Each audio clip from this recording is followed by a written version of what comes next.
Loneliness at 40 looks like a choice. Loneliness at 15 looks like a verdict. And if you receive that verdict early enough, quietly enough, you didn't just feel alone. You learned to be alone. You built an entire interior world so complete, so detailed, so self-sufficient, that even now, surrounded by people who love you, some part of you still lives there. This is not about being shy. This is about what the mind does when connection becomes unreliable before you were old enough to know that was supposed to hurt. This is not a sad video about sad teenagers. Those people grew up. They became some of the most perceptive, most quietly powerful people in any room they enter.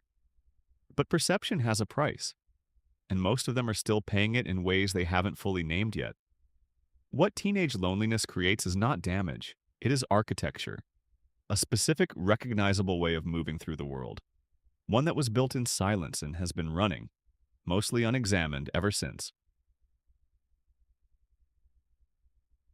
Picture this. It's sometime in the mid-90s or the early 2000s, or maybe it doesn't matter when exactly. You are 15. The school cafeteria is the loudest room in the building, and somehow you are alone in it, not physically alone, surrounded. But you are watching the groups from a distance that has nothing to do with geography. You are taking notes, not on paper. In your nervous system, you notice who laughs loudest, who follows, who is kind only when it costs them nothing. You learn to read the social weather before it arrives. You become, without trying, an expert in human behavior, because you had no other choice. Observation was the only membership available to you. You go home. You read. You write things in notebooks.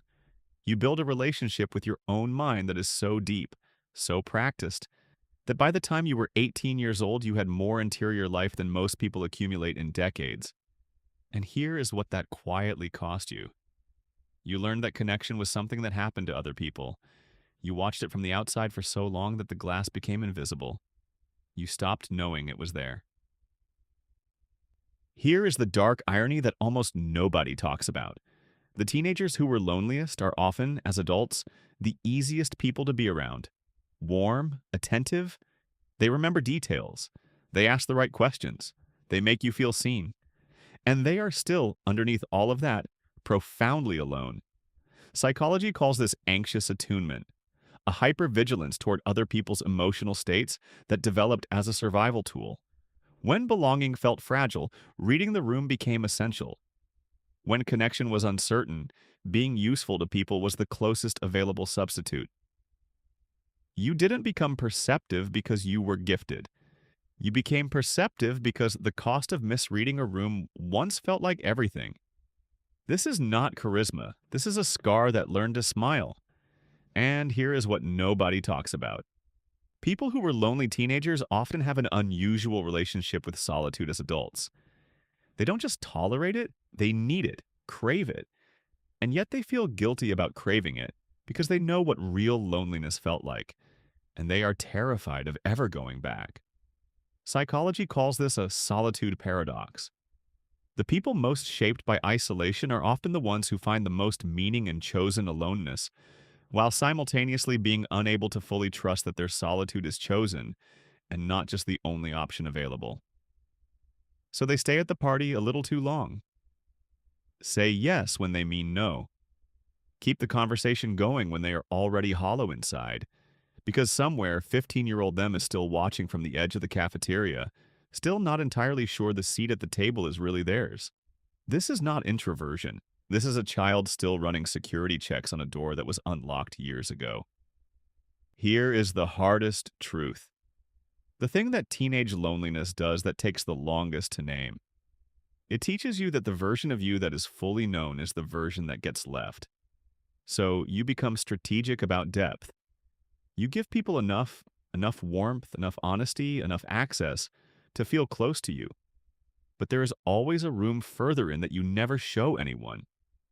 Not because you are hiding something terrible, but because the last time you let someone see the whole floor plan, or the time before that, or the time you imagined it and chose not to risk it, the outcome felt like proof.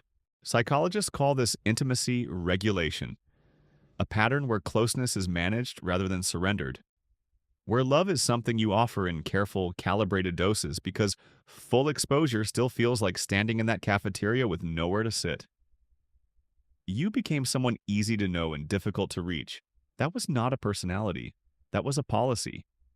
One that kept you safe for so long you forgot you were the one who wrote it. This is not emotional unavailability. This is loyalty to a younger version of yourself who needed that wall more than you do now. But here is the quiet shift most people miss entirely. All of this, the attunement, the solitude, the measured closeness, it is not just a wound wearing a mask. It built something real. People who were lonely as teenagers developed something that crowded adolescences rarely produce: an unshakable relationship with their own interiority. They know what they think. They know what they value. They sat with themselves in the silence long enough to find out who was actually in there. Most people spend their 20s, their 30s, sometimes their entire lives trying to find themselves. You were forced to meet yourself at 15 with no distraction, no buffer, no crowd to hide inside. That meeting was painful. It was also the most important one you ever attended. The loneliness was not a gap in your development. It was your development, just happening in a different room than everyone else's. You are not someone who never learned to connect. You are someone who learned to connect so carefully, so precisely, so honestly, that you could not do it casually. You never could. That used to feel like a limitation. It is not a limitation. It is a standard. The teenager who sat alone built someone who knows how to be present, who can hold silence without filling it, who loves with attention instead of noise, who will still be there after everyone who needed an audience has left the room. You were not left out. You were left alone long enough to find out what you were made of. And what you were made of was enough. It always was. If this found someone who needed it, share it with them.